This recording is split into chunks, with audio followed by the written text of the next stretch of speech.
Thank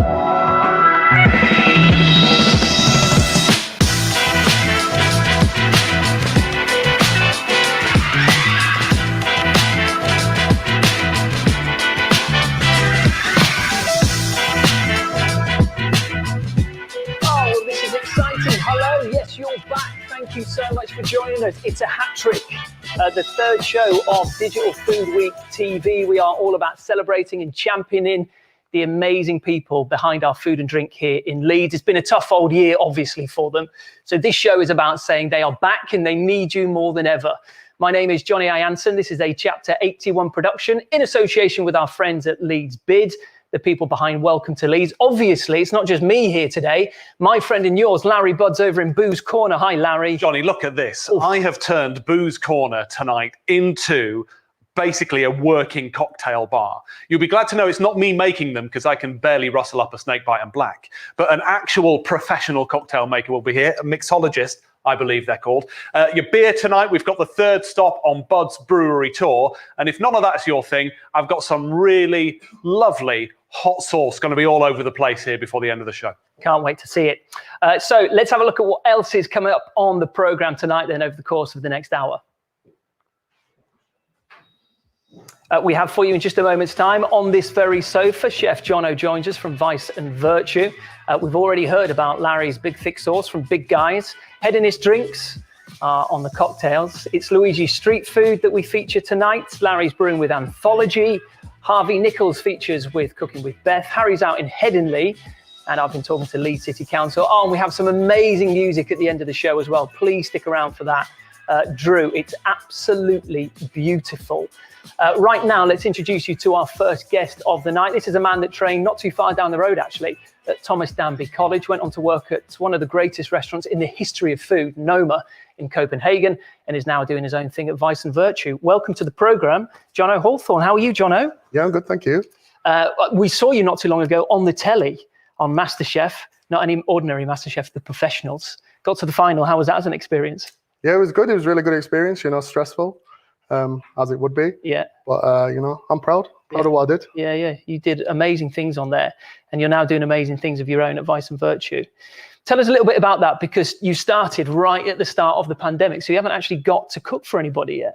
No, I haven't. So, yeah, you know, the opportunity came about to take on the restaurant. I already worked there before as head chef, but, you know, because I've done so well, I feel like now it's the opportunity arisen. I feel like it's time to take it on myself.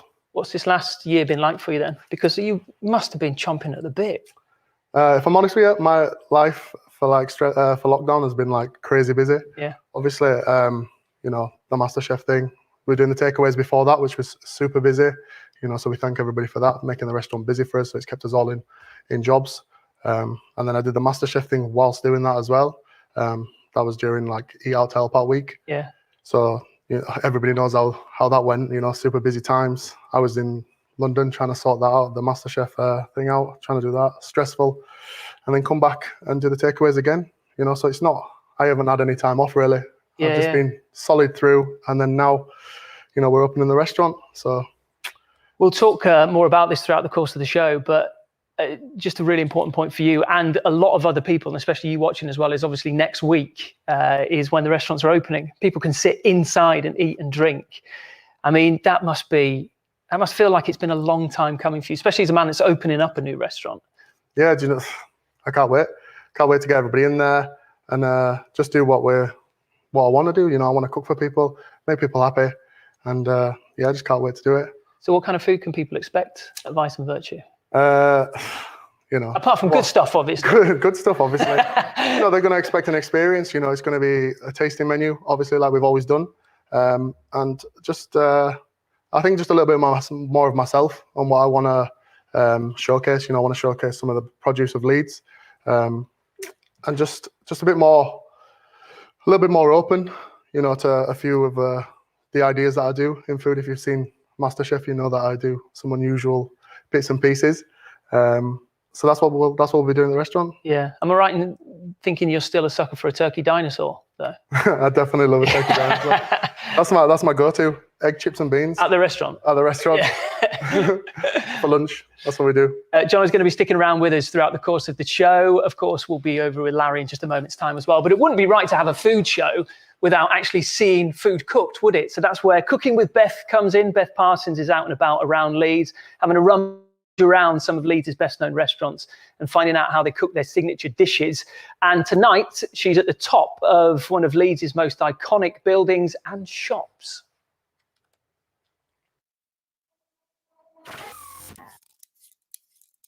Welcome to Harvey Nics. We're at the 4th floor brasserie on the 4th floor, as the name may suggest. I'm joined by Chef Lee today. Hello, Lee. Hi. Now, we're going to be cooking up something special today. Bit of salmon, bit of lettuce, bit of risottos involved. I'm going to leave most of the hard work to Lee. But let's do the first thing first. Salmon in? Is that the right Salmon's thing? going to go in first. Yeah, you lead the way. So we're just going to put a bit of oil into the pan.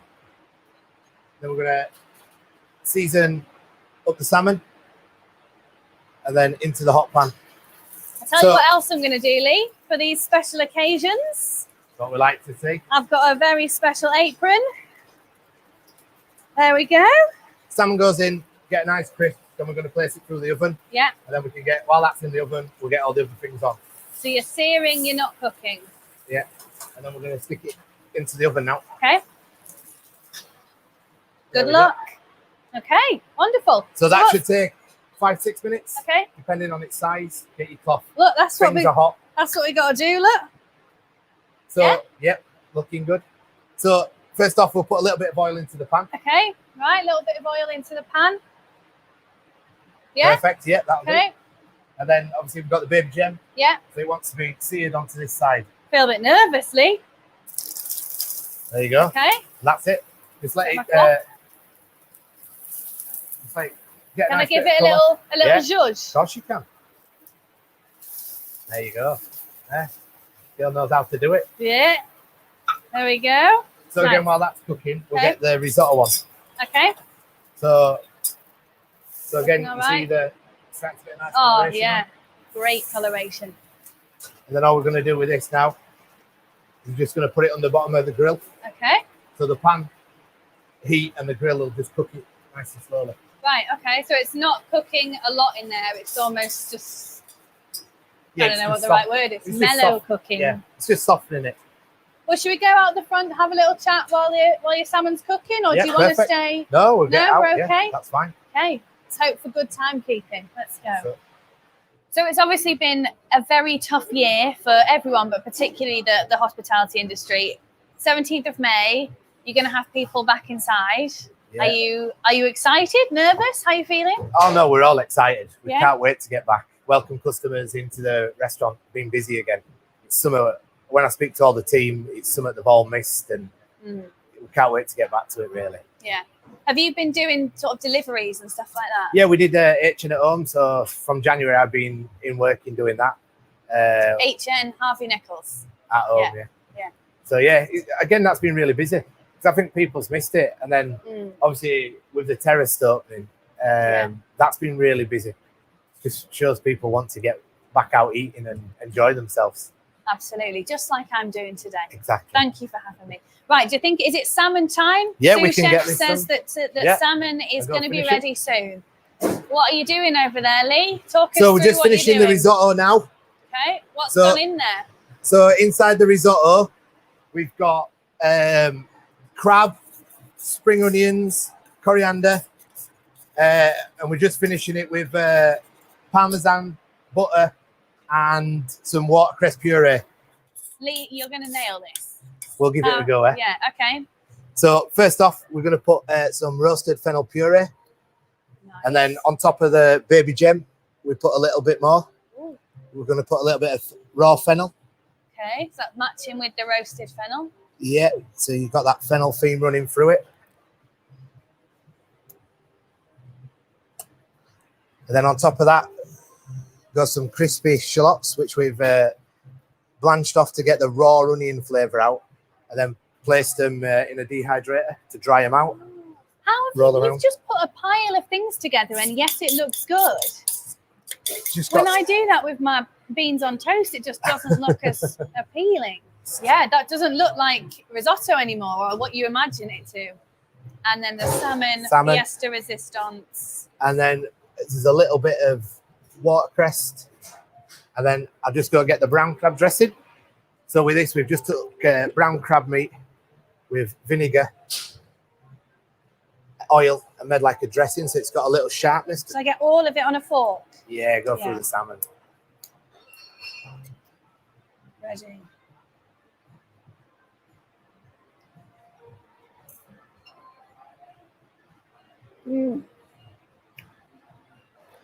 That is very good. I'm going to finish all this off, but thank you so much for having me. Just remind us whereabouts you are and when you are open, ready for business. So from 17th of May, Harvey Nics 4th floor brasserie, open, welcoming customers. Okay. And I recommend the salmon as well. Definitely get the salmon. Lee, thank you very much. Thank you very much. Oh, that looks good. Thank you, Beth. Cooking with Beth at Harvey Nics. You stealing some ideas from that, Jono? Yeah, definitely. You know, Lee's a good chef. Yeah. Yeah, we're very good friends, and he cooks some amazing food. Do you find that when you go anywhere as a chef, particularly at a restaurant like yours, that you constantly judge food? Can you just enjoy it for the experience? People think that all the time, but I've learned to just like, I'm not bothered. Like, I've just come out of that. You know, and I just enjoy food. Yeah. You know, I don't want to be one of those chefs that just goes to a restaurant and I like, oh, it needs a bit more salt or a bit like that. I think it's just a bit weird nowadays to do that. I think times have moved on, and it's just like, just enjoy food. Yeah. You're a chef, just go out, enjoy people's food, and just be happy. Do you think that food has become a bit more, I don't know, democratized or whatever you want to call it? It's for everybody. There is far less obvious divisions between what people want and the kind of people that go out for food. Yeah, definitely. You know, I think people were wanting, you know, there's tons of options in Leeds, like absolutely loads of options, you know, from burgers to salads to pizzas to just so many like independent restaurants, and it's just like there's tons to choose from. Yeah. And I think it's really good for the city. Yeah. I wanted to talk to you about being on MasterChef, because that's obviously been a big experience for you over the past year or so. What is it like having Greg Wallace annoy you when you're trying to cook a really precise dish and he's got his big face in yours asking you about what you're doing? I embraced it, you know. He embraced his big face. It seems like the most awkward thing to try and do. Like if I'm trying to make like poach an egg, my missus is like, when's it ready? What are you doing? And Greg Wallace is in your house. Yeah, and like, Greg's what there. are you doing here? And he's asking about your buttery biscuit base. Like, can you concentrate when there's full cameras there? And you know, I looked at MasterChef like I think different from everybody else. You know, everybody goes in there with like, you know, nervous and like, oh my God, I'm cooking for these celebrities and blah, blah, blah. And I went in there with like, do you know what? You're just a chef. Yeah. Like, Marcus, you're just a chef. You're just the same as me. You know, I respect you. And this is Marcus Waring. Yeah. I respect you. Monica, you know, you're chefs at the end of the day. And, you know, they used to be in my position before, you know, not famous, just a chef cooking nice food in a restaurant. You know, I'm nowhere near that level at all. I'm not saying that. But, you know, if they were cooking against me and I was cooking against them, I feel like I could hold my own. Yeah. You know, and that's I think how it came across. You know, I went in there, I was confident in my own abilities. I've been cooking for 16 years. You know, I feel like I know what I'm doing in the kitchen. Yeah. And I feel that's why I got so far. I feel because I went in there and did the same thing that I do every day. Go in, cook the nice food. If you like it, you like it. If you don't, you don't. And thankfully they did like it, so I kept getting through. Yeah, they loved it. They loved it. Stay with us. It's been all of at least 20 minutes since we've talked booze, so let's cross over to Larry. Yeah, it's been too long. Thank you, Johnny. Thank you, Jono. Double John. Now, when I agreed to do this show, when they asked me to do this show, I said I would, but on two conditions. One, that Johnny gave me a deep tissue massage after each show, and the other, that I get a daily visit to a brewery. And I'm pleased to report that both those things have happened. And tonight it's Anthology.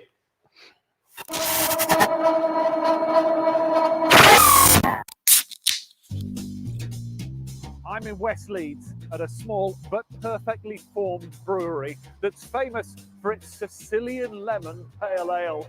Oh, nice, yes please. Welcome to Anthology. Liam, how are you? I'm good, how are you? We elbow bump, I'm all right, thanks very much. Anthology, small but perfectly formed, I've just called it. That'll do. Yeah. I mean, you've got a great reputation. Oh, that's really nice. I don't really know, sort of live in my own little bubble in here. Because it is literally just you, isn't it? Yeah, I mean, I have some help from friends who sort of come and do a bit of casual work every now and then, and hopefully in the next, the rest of this year, that'll pick up a bit more. So I don't have to do things like cask washing, which I don't want to do. Why not? So tell me about Anthology. Where does the name come from, and what are your origins? So we went with Anthology because it's sort of like a changing collection of beers. The design of the artwork and stuff is based on like mid-century book design, like classic book design with graphic patterns, nice design, stuff like that. And the brewery started about 3 years ago. I was working at various other breweries around Yorkshire for about 3 or 4 years beforehand, just to get some experience. But the end goal was always to have my own thing. How have you got through the pandemic? I know you had to stop brewing for a bit, but you're sort of getting back up to speed now. Yeah. So during the first lockdown, I was doing local deliveries, and then sort of late on last year, Crowther Brewery very kindly helped me produce some beer in can, which has sort of kept me going really. And yeah, since things have started to gradually reopen, it's picked up really well, which is good. But I'm tired. Yeah, I bet.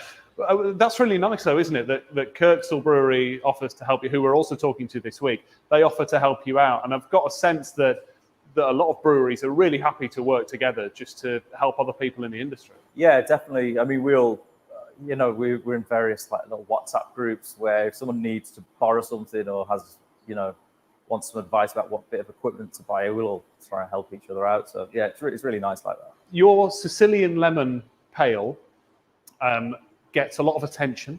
Yes, and I enjoyed a review you put up, I think, on social media the other day of someone who decided they didn't like it but kept going back for more. Well, they didn't actually say that they didn't like it. They just said it reminded them of urinal cakes. So maybe that's what they were into. Yeah. This is the thing. They didn't say whether they did or didn't like it. Each their own, 3.5 stars. Tastes like urinal cakes. It's like an Edinburgh review. Yeah. But where did that idea come from? Sicilian lemon is quite specific. There aren't that many beers around. No. Like it.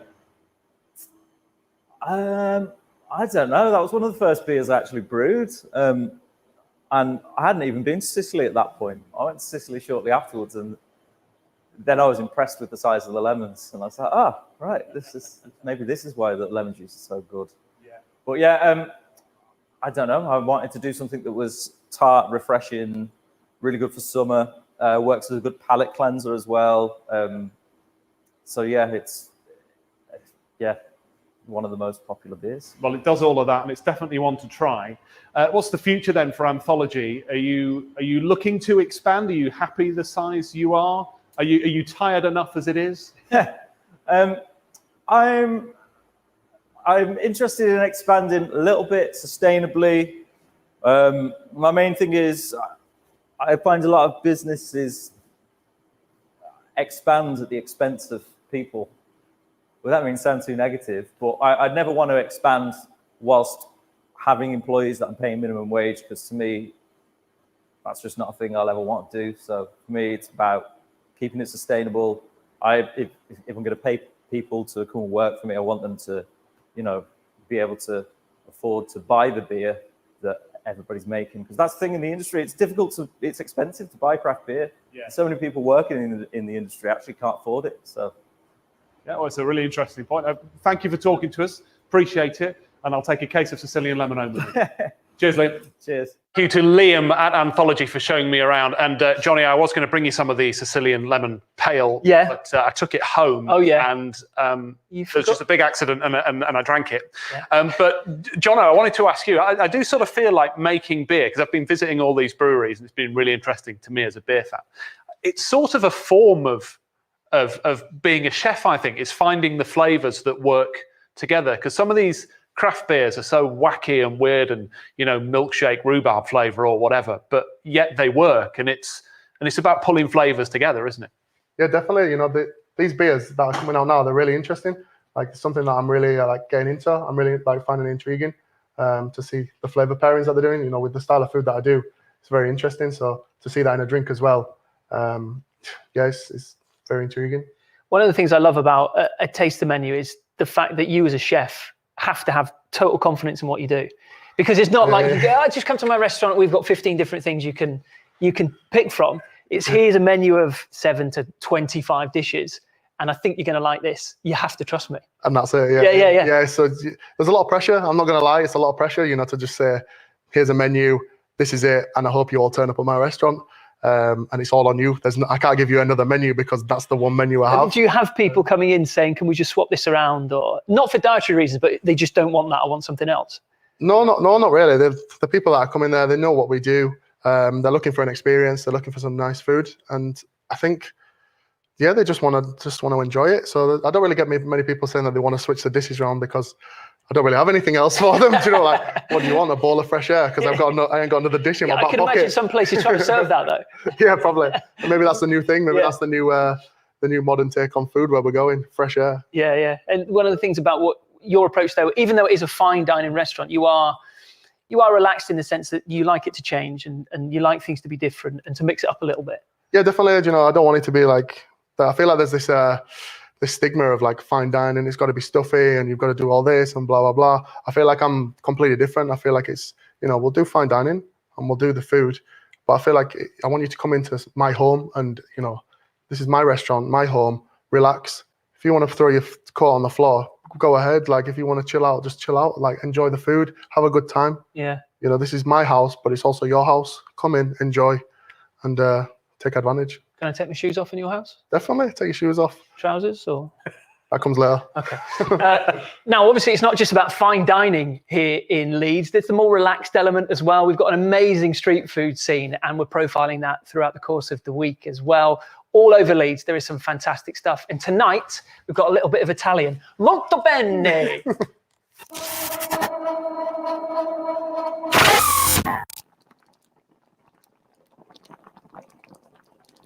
My name is Luigi, and I'm the owner of Luigi Street Food.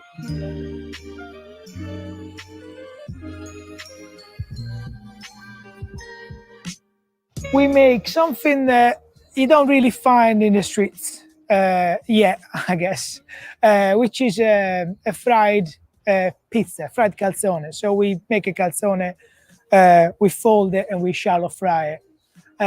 It's a thing that you find a lot in southern Italy. It's a big thing down there, but I've not seen it around UK a lot, especially in Leeds. So I thought like that would be a good one to start doing. People seem to love it. People are loving it actually. One of our classic all-time favorite is arancini, which is the risotto balls. That seems to be another big hit.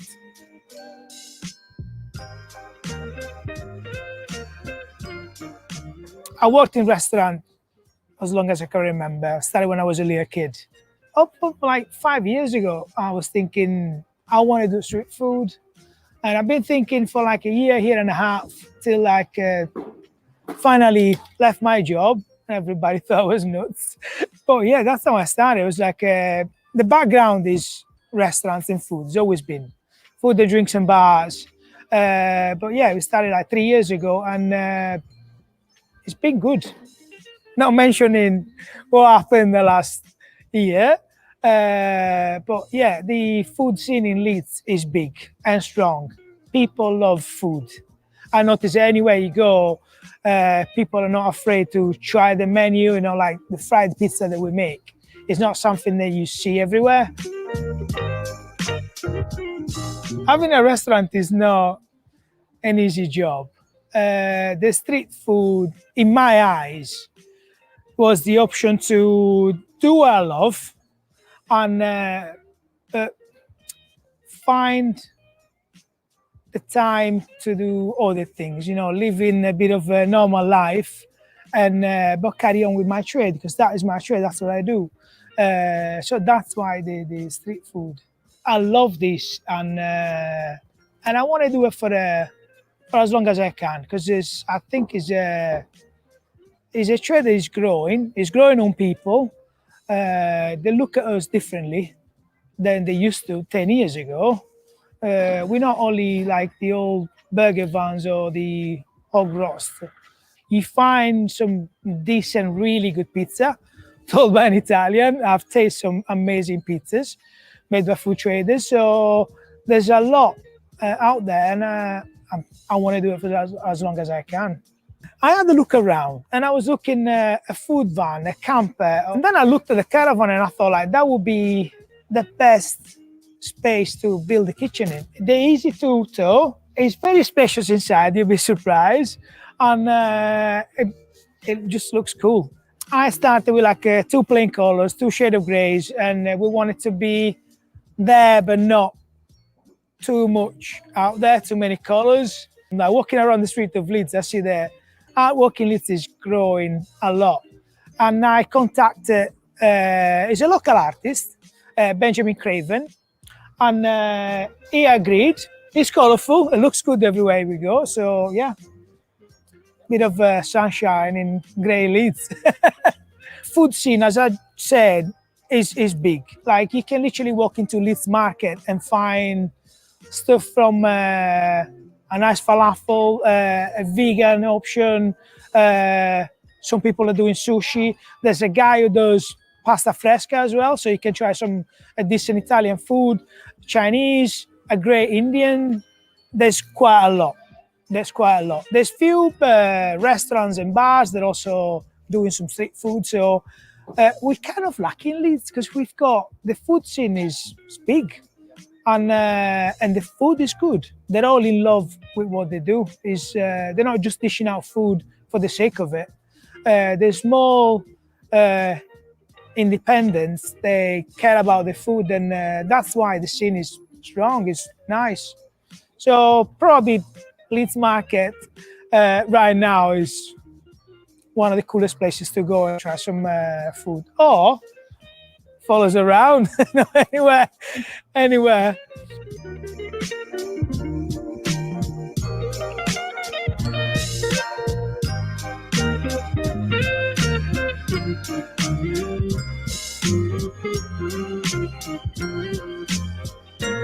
Luigi at Luigi Street Food. Every single person in this studio just then said, that looks dead good, that. What's not to like about a deep fried calzone? I'm into it. Italian street food and the arancini. Yes. It's like one of the most filling things you could have as well. Yeah. And who would have thought you could make a useful, sort of easy to eat rice dish? Yeah. But you can. You just wrap it in a bowl and deep fry it. Yeah. And you eat it like an apple. Very portable. Yeah. 1 of 5 a day as well, by all accounts. Yeah, definitely. Jono Hawthorne is here from Vice and Virtue. So before we go back to Booze Corner and take a look at some of the bigger picture stuff that's happening in Leeds as well, I wanted to talk to you about Noma, because you studied just down the road at Thomas Danby College and then ended up at Noma, which I'm not sure if people know or not, but I felt like Noma was one of the first restaurants that was kind of globally known as the place to go. How did you, just tell us a bit about it and how you ended up there? Yeah, definitely. You know, I don't know, I think it was like a dream, you know, to go work at one of the best restaurants in the world. You know, I don't think I'd ever think that I'd be able to achieve it. You know, I think everybody in every profession, if you're truly passionate about what you do, I think that's the dream, is to work at the best company or the best restaurant or the best place to be. Just to see what they did and see if that can enlighten you and give you like something to help you on your way. And that's definitely what I did, working there. You know, you see tons of ingredients, you know, it's the best restaurant in the world. And it was a time where it was like forward thinking. Nobody else was doing the stuff that they were doing at that restaurant. So it was a massive eye opener for me. What kind of stuff was it that was so unique? It was just very organic. Obviously, you know, they're using stuff from the land, going out and foraging, collecting ingredients just right next to the restaurant itself. Nobody was doing that. Everyone was buying it from, you know, companies and suppliers. And stuff like that, and they actually were the first to probably collect all their ingredients from just natural farms across the road, and all from Copenhagen. Yeah, it's quite interesting to just see. It was a different vision, a different way of thinking. Yeah. Instead of thinking of the normal way of just let's just order it from a supplier and it turn up at 9 o'clock in the morning and we'll put it in the fridge. We'll send it out at 5 o'clock. Yeah. You know, it's a different way. It's more organic, and I think it's just a better way of thinking. I don't know if, you know, it definitely works in this country, but I don't think every restaurant could be able to do this. I think it's only, you know, someone with a vision and a focus, and they're going to hold to that. Knowing that a beer in Copenhagen is about £57, I can only imagine how much a taster menu at Noma would cost. Yeah, it's not cheap, but it's a great experience. Yeah, I can imagine. I can imagine. And with your experiences that I mean, are you a bit like a magpie that you will take bits of your experience and bits of your career and funnel it into where you are now? Or did you just totally want to start fresh with Vice and Virtue? No, I always take inspiration from everything, you know. Not even now, it's got to a point where I don't even eat at that many fine dining restaurants. I learn more eating at casual, independent restaurants than going to the fine dining restaurants. I eat like, you know, someone's got a dish on that's like a pasta dish. That's really interesting, like a really cool technique. Maybe I can incorporate that into my food, or how have they made that? I'll learn more from, you know, casual restaurants than I do fine dining restaurants nowadays, because most of them, if I'm honest with you, are near enough doing the same thing. There's not many restaurants that are quite in a fine dining level that are very have their own take on their food. You know, everyone's doing a small tart nowadays. There's a little canapé. Everyone's doing, you know, a beef tartare or some form of. Do you know what I mean? Everyone's doing a soup, or everyone's doing this. So it's kind of there's a pattern, there's a formula to it. There's not many chefs that are, you know, very unique or have their own style of food. Yeah, and you want to be responsible for change, and you want to push things forward. Yeah, definitely I want to push things forward. You know, I do push boundaries with food. I do play with things, and just because I don't want to get into that point of where it's like, cool, everyone's just going to follow the same. I want my own style to be an interpretation of me and my guests and how we do the food. Yeah, so people remember. Do you remember when we went to that restaurant, Vice and Virtue, and it was like, we sat in our slippers. Yeah, and it was all different. Yeah, we sat in our slippers, and it was all interesting. The food was all interesting. It was delicious. Yeah. And you know that's my food. I don't want it to be like, cool, here's a menu, and you just remember the same dishes that you had at another restaurant. So I want it to be like, that's me, and you know it's me. Yeah. That's how I'd like it to be. Well, I'm sure it will be. And speaking of identity, you might kind of notice that Leeds itself is changing in the way it looks and the way it feels recently as well. And a lot of that is to do with this continental al fresco culture that Leeds has really embraced. And that's partly in thanks to the Leeds City Council, who changed their approach into licensing that. So as part of the bigger picture in how the city is changing, I've been speaking to Leeds City Council, who have explained how they're doing things a little differently.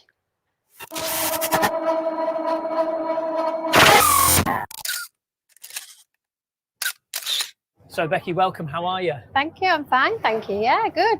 It's lovely to be sat outside around people, socialising. It feels like a long time since we've been able to do this, right? Yeah, it's too long. Yeah, I think there was definitely that pent-up demand. People just wanted to be out again, socialising and seeing people. So yeah, it's really good.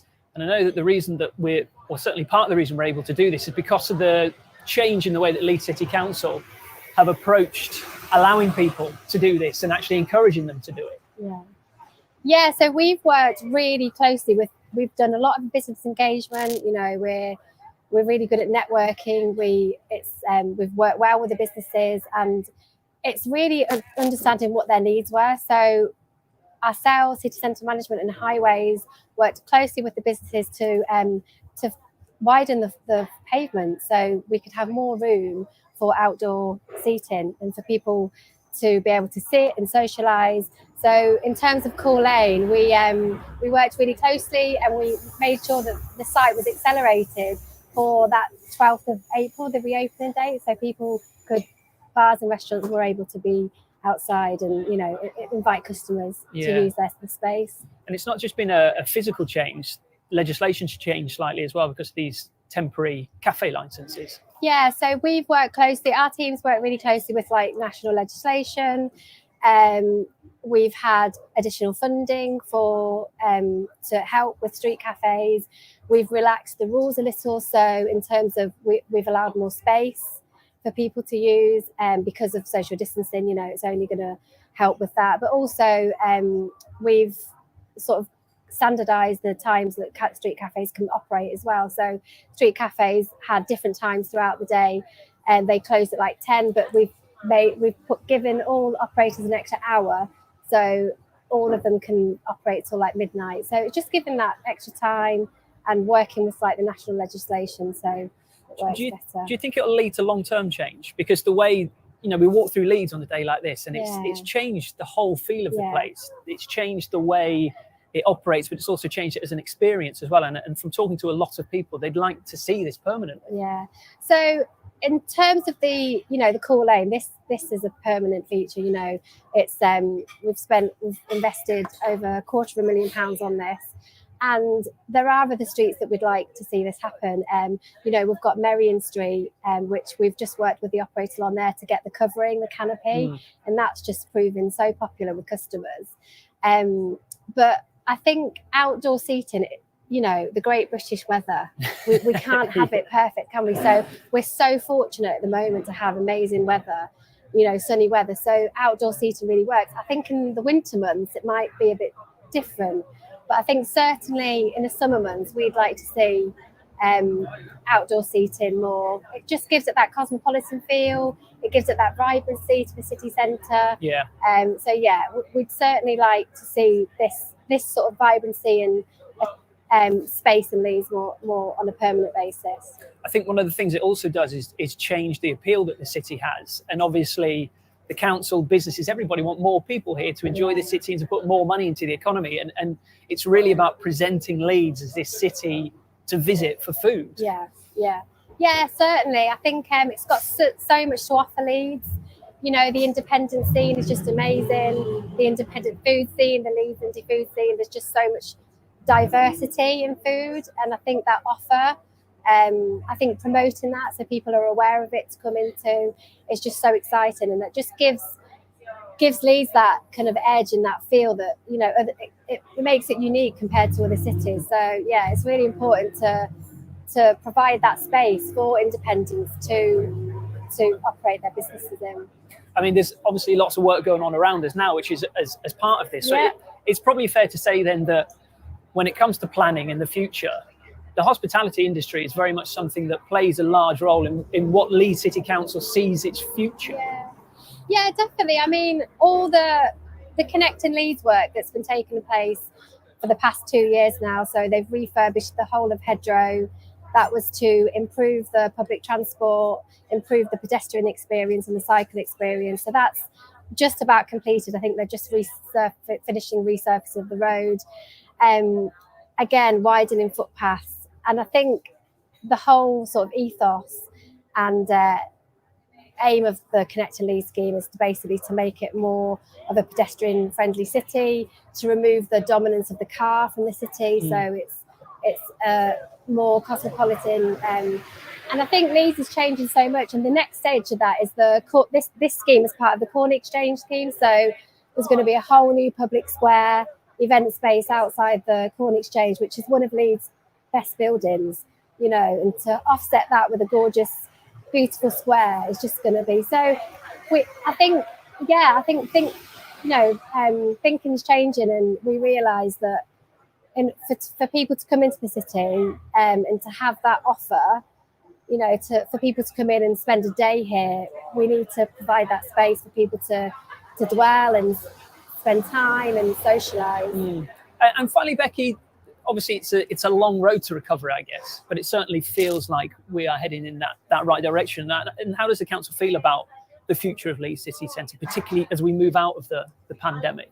Yeah, I think it's challenging. I think with the office workers potentially not coming in back into the city like numbers were before pre-COVID, I think footfall might not get to where it was pre-COVID, but I think with all the additional funding that we've got from national government to bring footfall back into, so city centre management, we're putting together a summer programme of events that will take place over the city over the summer. Again, we're even planning Christmas events now.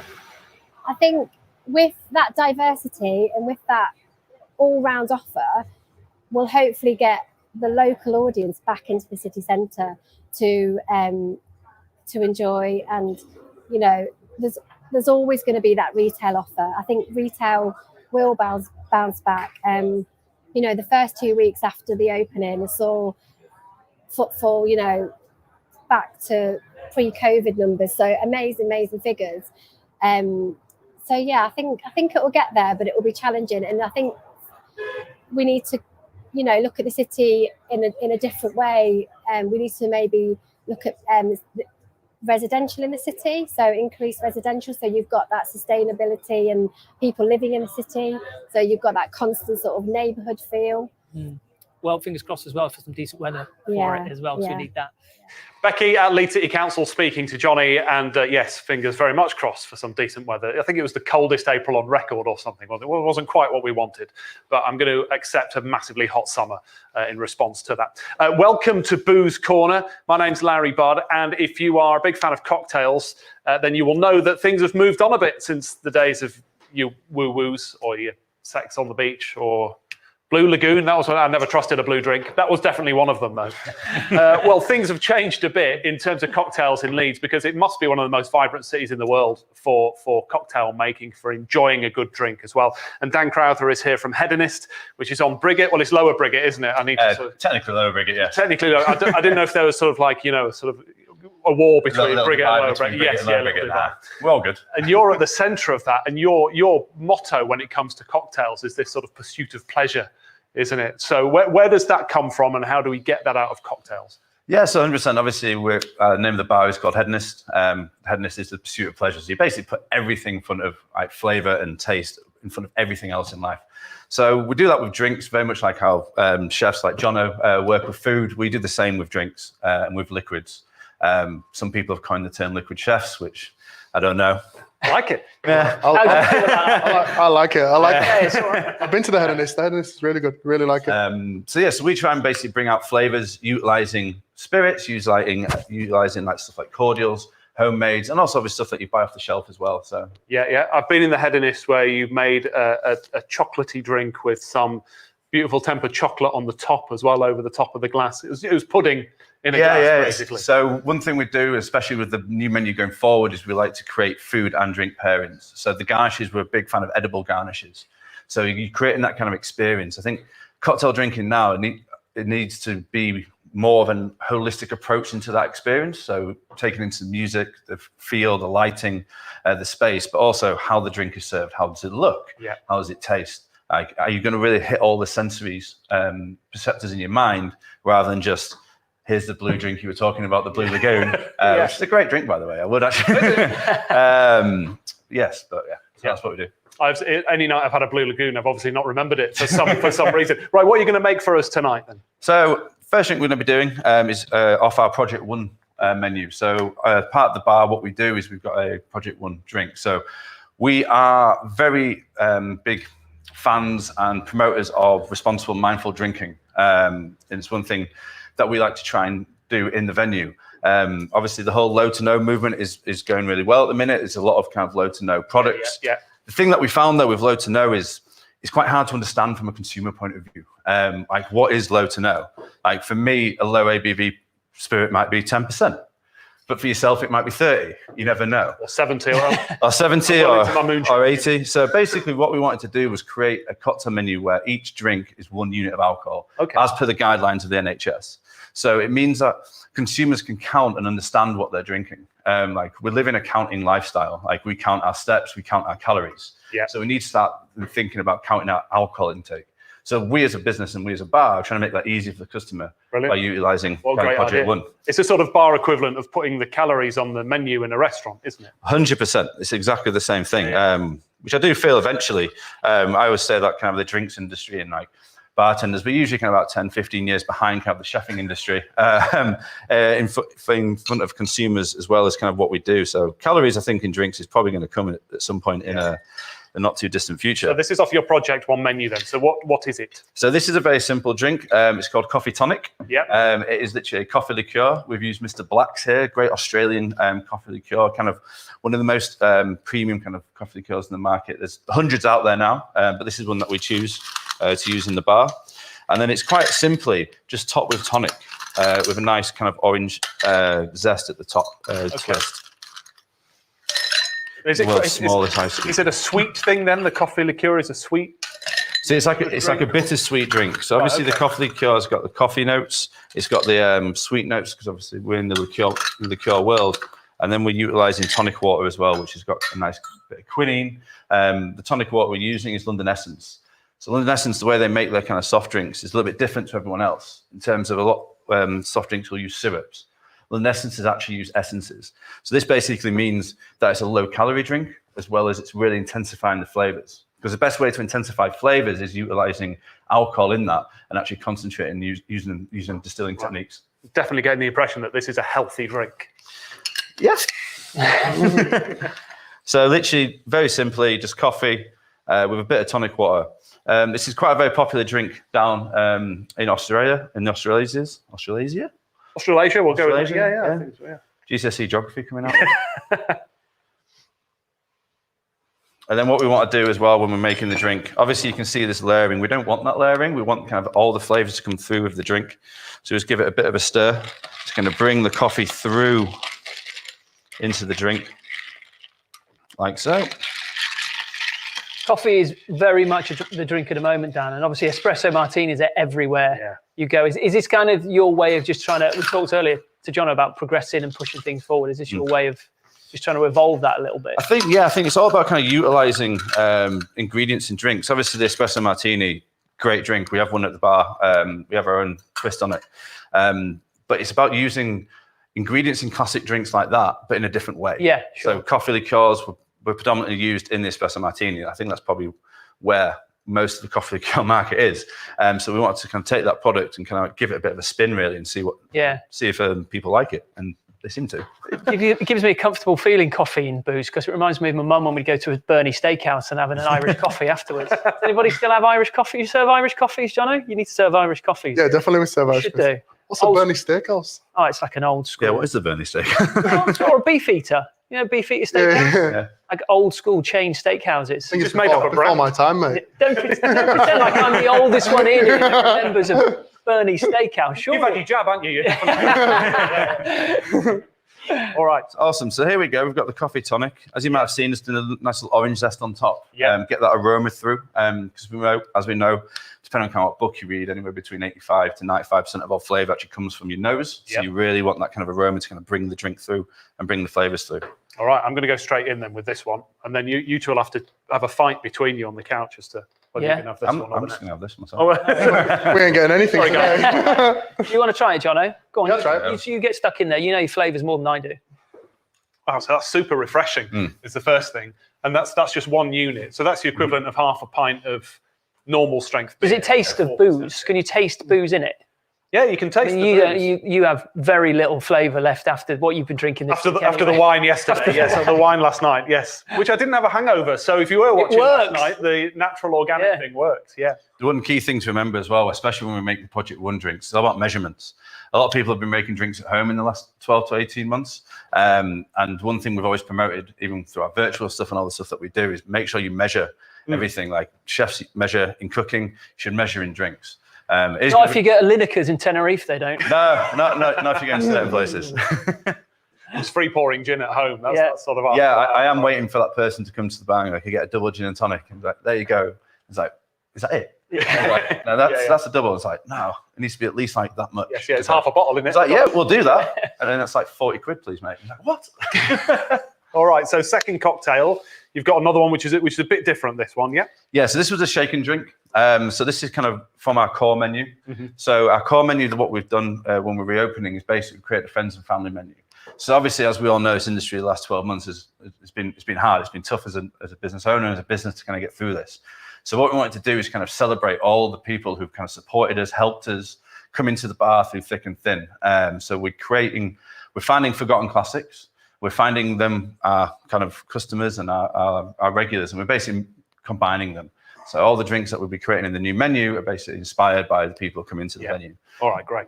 So the drink we're going to be doing today is called a Bronx. So it's a forgotten classic.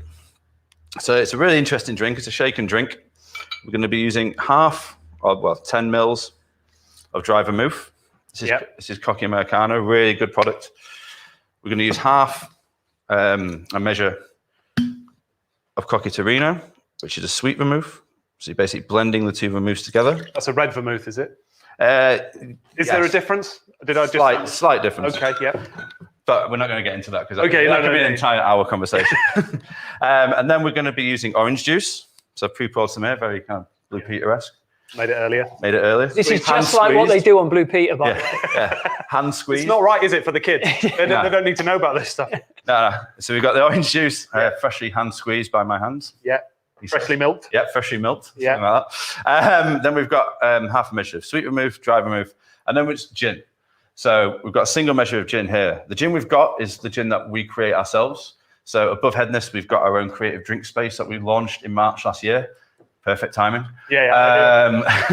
And this is a space where people can come and make their own gin, make their own rum, do cocktail masterclasses. It's a space that's specifically designed for drinks enthusiasts to come and basically do what they want, really. Fantastic. And again, it's nice. We were talking about the beer earlier in the week, that sometimes it's just nice to know exactly where it's come from. Yeah. You know, whether you enjoy it or not is sort of a separate issue down the line. But like, it's like drinking beer in a brewery or drinking gin, you know, at the floor below where it was actually made is a nice touch, I think.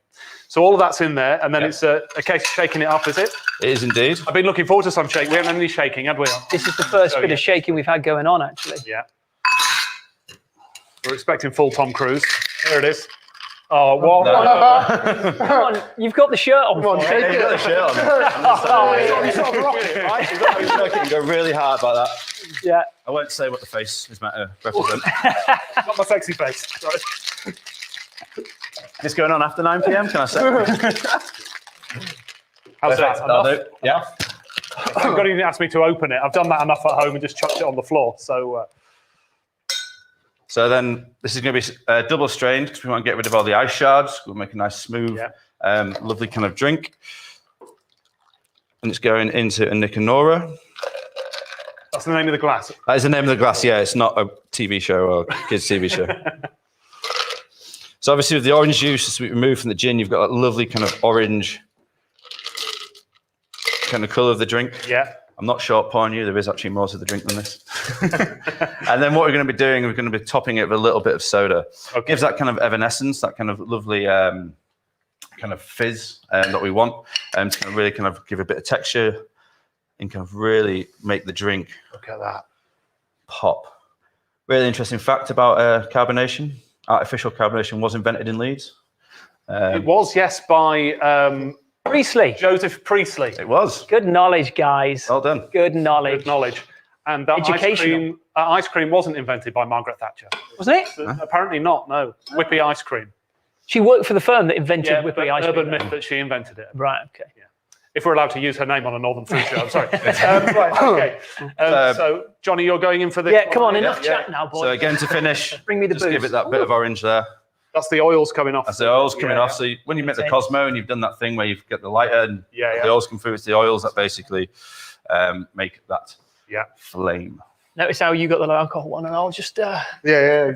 take full booze. Someone move so quickly, to be honest. Oh, that is good. That's really, to say there's a good amount of booze in that. That's really refreshing. Yeah, that is, isn't it? That's very one of those tasty. dangerous cocktails. Yes. Yeah. That's great. Really good. Awesome. That's fantastic. Dan, thank you so much for coming in. Hedonist is on Lower Briggate, so if you get to the bottom of Briggate, walk past the Carnage at McDonald's and the roadworks on the other side, cross over, and you'll find the Hedonist on your left. And thanks for coming on, Dan. Really appreciate it. Cheers. Thank you, Dan. Cheers. Obviously, we are blessed with some amazing food and drink places here all over Leeds. It's not just concentrated in the city centre. We have loads of suburbs that are overflowing with great places to get your feed on, which is where our man Harry Johns comes in from Holy Mountain Kitchen. And today's a student favourite. Cheers.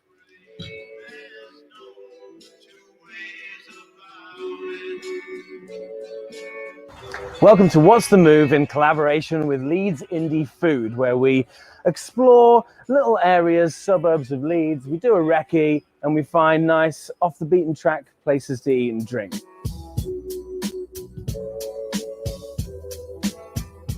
For my money, if you think about going to Headingley to eat or drink, you think about this crossroads, which, to be completely frank, is just full of like student 2-for-1 deals and cheap lager. And if that's your jam, that's great. But if you walk a little north, you can find some real gems. Let's do it.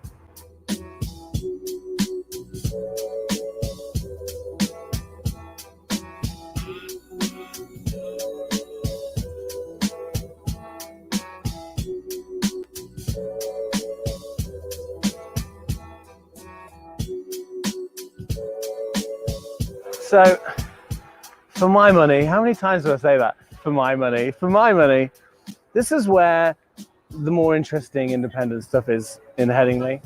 Bowery Coffee Place is absolutely one of the best cups of coffee in Leeds, let alone Headingley. Really a place worth checking out if you like coffee. Behind me is Heaney and Mill, which is like a bougie kind of, like maybe your parents are visiting Leeds and you're going to go and have a nice bit of lunch. They've got a beautiful outdoor area. They do barbecues on a weekend. It's good gear. So the Bowery and Heaney and Mill on this second, more northern crossroads of Headingley.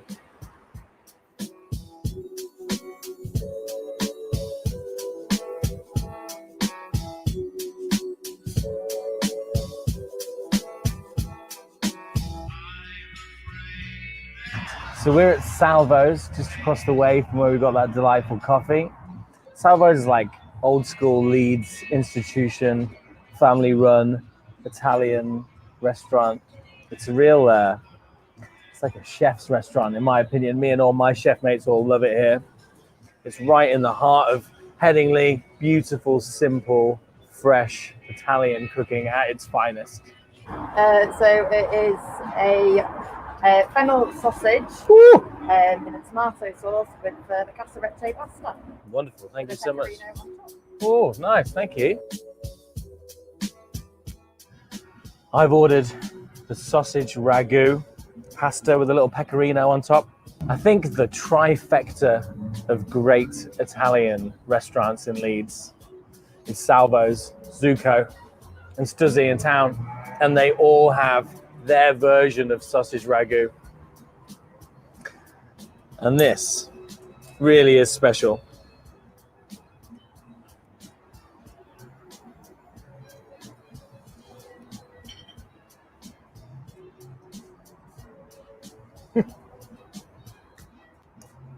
Oh, nice little kick, little chili kick at the back there.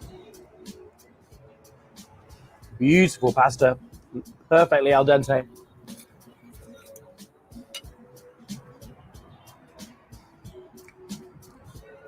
Really beautiful, thick chunks of sausage. Perfectly seasoned. Little camps. What a dish. There's probably 5 ingredients in this dish, but that's like the key to great Italian cooking. Salvo's is up there with the best.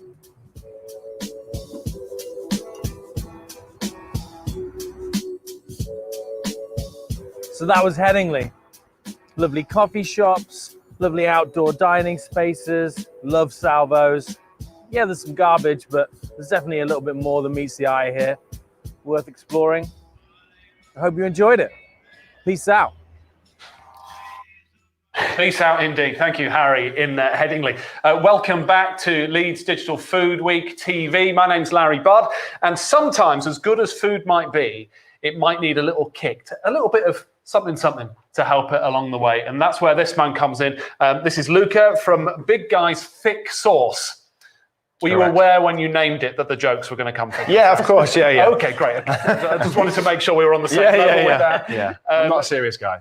So tell us your story before we taste this. And the reason why I want to chat before we taste it is because I'm a wuss when it comes to chili. Okay. And I might not be able to talk afterwards. Yeah. So tell me about where because this was a first lockdown project, wasn't it? Where your sort of business came from. So I was currently working in Harrogate before we came into lockdown, and relocated back to my mum's house in Nottingham, just for company, basically, because I didn't want to be bored by myself. And yeah, I was on furlough. I was drinking in the garden, in the sun, and then just went to the shops, bought some Scotch bonnets, bought some chilies, bought some vinegar, bought some garlic, bought some onions, and just kind of played around with flavors and stuff. So, right. Were you already working in food? Food, drink, hospitality. We worked hospitality for about 10 years. So always been around. I come from an Italian background as well, so sauce is kind of just in my blood. But yeah, I could have played around with different styles, different heat, kind of had a vision on how they wanted the bottles to look, played around with the wax idea, different colors, And then the logo came, and then the labels came, and it kind of built and built. And then eventually came back to Leeds after the first lockdown. Started doing collabs with restaurants and bars and people I knew. Yeah, and one of these is a collab with More, who which is that one. Yeah, this is a collab with Kieran Hadley, who's Bab Sabbath, Third Eye Science. He does loads of artwork around Leeds. And yeah, I've done stuff for Bunderbus, Friends of Ham, Neo Cactus. So yeah, lots of people. Fantastic. Were you a bit of a chili head, a bit of a sauce head before, right? Always liked spice. Yeah. So it's fun to kind of play with different heat, different spices, different chilies, different flavors. So it's been a journey. Yeah, it's good. It's good fun. Okay, so this is the show and tell section of the show. Pretty much, This is where we're gonna try some of these. Yeah, so I've kind of bought a selection of. So we start with a classic kind of mustard barbecue, the take on the mustard barbecue. Okay. Because I don't always just do hot sauce, can do barbecue sauce as well. So. Okay. And that's this one. Yeah, so it's not really hot. It's just kind of got a zing to it. It's quite mild. All right. So yeah, a mustard base, vinegar, lots of spices, and you can throw it on anything. You know, burger, wings. All right. So yeah, it's fun. And you've got some. Yeah, I just rustled up some chicken and then some veggie balls. Veggie balls there for you, Johnny. I don't know if you want to run up here and mind if I grab some of this veggie ball? Is that all right? So this is the. So it's Carolina Gold. It's just like a classic mustard barbecue sauce. Oh, super tasty, super easy. Definitely eating a chicken leg like this looks good on telly as well. So good luck with that one. Just go all in. Just go for it. So as well as putting them in these bottles with the waxes, I also put them in big squeezer bottles. Because a lot of restaurants and bars take them kind of for the kitchens and stuff. So that's I mean, I would just lather that all over anything. A hot dog, a burger. Yeah. I want to try some. You're going to try some, Jono? Yeah, definitely. Come grab you can tell us the flavour profiles we're going in. Am I going for the chicken? Yeah, go for it. Put loads of it. So this second one then, this says hot harissa on the back, which starts to concern me. Yeah. I've known Hugo for a while. We used to work together. We wanted to do something for a very long time, and he said that harissa is one of the biggest selling things he's on his menu. So we took his classic harissa recipe, and I took the kind of hot sauce elements. We put them together and made a hot harissa. Yeah. So it's Scotch bonnets, the harissa recipe that he uses, other bits and bobs, but it's pretty straightforward. Like it's pretty much his harissa. Yeah. Harissa recipe, and then I bought some fermented hot Scotch bonnets with me that I ferment myself. So. I tried I've not actually had any in a while because it sold out so quickly, and then you're not eating your own food. Well, no, I forgot to hold back more than one bottle. So yeah, there is a real trend at the moment for just hot sauces in there. Yeah, there is. Yeah, but to the point of where it's like comedically, pointlessly hot, like probably stemming from Man versus Food and all those franchises.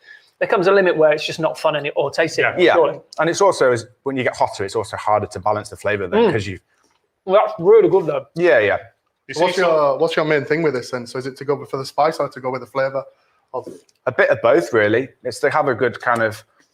Because for me, I like the flavour more than that. You come in a bit, sorry, I don't want to be smashed with like tons of chili. Like I just you just don't taste anything. But you know, with the sauce. Some people do just like it really hot. So do you make a sauce for that as well? Though? This one. Yeah, wow. I've done it in kind of like. Should we stay away from that one? I've done it in heat levels. I don't want to touch this one. You're going to go straight in? I'm going to go fall into the devil's shoestring. Yeah. And then Johnny, be ready to take over when I cannot stop laughing. So the third bottle is a Korean hot sauce, which is quite interesting. So it's with Korean red paste. Gochujang, right? Gochujang, yeah. And it's got a tomato base, maple syrup, honey, soy sauce, sesame oil, and it's quite popular. Me and Kieran did it as a bit of fun, and it stuck as a core range sauce, really. So I thought I was immediately in trouble there, but thankfully it's just ebbed it off. might creep up on you as well. So. These are all stunning. Like the flavour in them. That right as well. There's not like it doesn't. It's there. You know it's there. Yeah. You know it's a hot sauce. You don't want it to overpower the flavours. Yeah, like you can taste everything. Taste absolutely everything. Honey, gochujang. You know, absolutely delicious. I only tried that gochujang for the first time last year. Yeah. And I was just amazed. I don't really know how to describe the flavour. It's a bit of a tang. Yeah. It's really deep. Yeah. It's really thick. It lasts. And the heat's not. It's really as balanced. well. Yeah. So you get that kind of tang.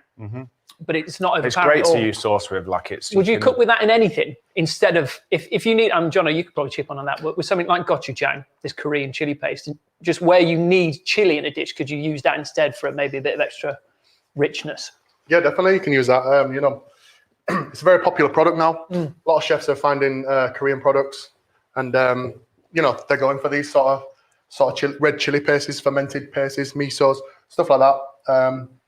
And a lot of chefs are just finding their way into it, and it's building. And you know, that one there, that sauce there is absolutely delicious. It's definitely one that I'm going to buy. And yeah, cool. Might even do a collaboration. Maybe one day. Yeah. We've made a sale and brought on a collaboration. You're going to kill me with that one. Go on. Well, Luca, these are great, and they look beautiful as well. Where did the wax idea come from? So I'm quite into beer, and in America, they tend to wax seal the stronger bottles that have been aged in barrels. So I kind of took the idea from them. And then, there's loads of colours, loads of, you know, and then I started stamping the tops as well. So it's fun to play with. Like a letter from pretty olden much. days. And it comes with war wounds, like I've got wax all over my fingers during the process. Not going to lie, this one's too spicy. Yeah. It's the second hottest chili in the world, so it'll work. It's got a kick. Definitely got a kick. Somebody get Jono a glass of milk. Luca, thank you so much for coming in. Where can we find you, and where can we find your stuff online? All online, thicksauce.com. So easy to find. Thicksauce.com. Got a website full of stuff. So yeah. Beautiful. Don't spell it wrong, Johnny. That's nearly it from us. Just a final word from Jono before he needs to lie down. Excited, nervous, fretting about next week, opening for the first time? Yeah, very nervous. All of the above. All of the above, I think. Yeah, but you know, it's going to be good. It's going to be good. I'm looking forward to it, and just looking forward to seeing everybody back again and being able to like communicate with people. You know, like I think that's the main thing that everybody's missed is just speaking to people. You know? Even today, like this is just amazing just to speak to people and just have a laugh. And we're all down here and we're all just having talk about the industry and having a good time. Yeah, that's the power of food and drink, right? Is bringing people together. Definitely, I think that's the one thing that we all miss is, you know, just being together and having delicious food, delicious drinks, and enjoying each other's company. Good luck next week. Thank you so much, Chef Jono from Vice and Virtue. Luigi as well, thank you very much. Drinks from Dan as well, thank you very much. It's been about food, it's been about drink, and of course, it's about live music as well. One of our favourite bits of the show to finish on. This is amazing. This is a guy called DREUW. It's absolutely beautiful. Thank you so much. We'll see you tomorrow at the same time. Hi, I'm DREUW, and this song is called Nothing.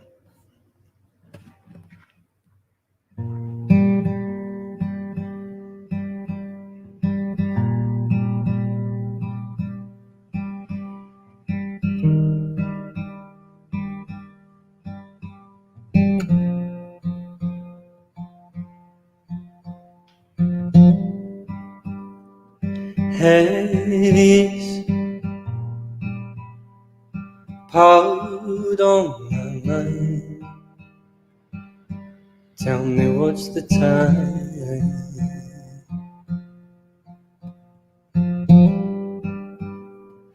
Feel it less of what you said at night, but it still was mine.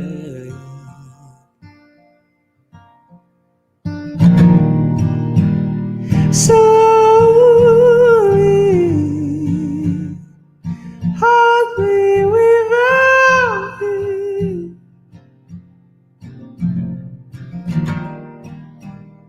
Won't be nothing without you.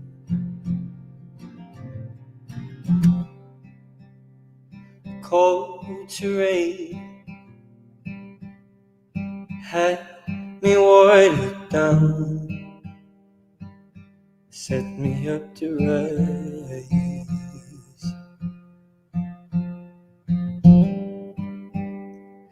Flight again against the bed it made. Pull back my desire.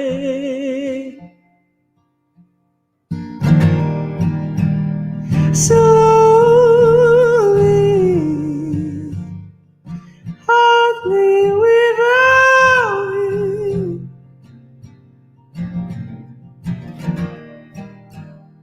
Oh,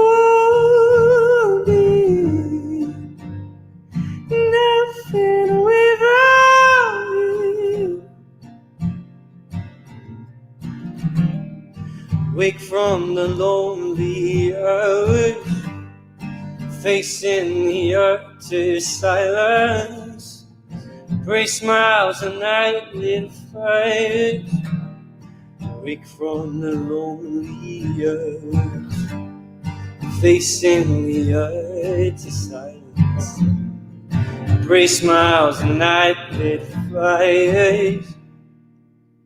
So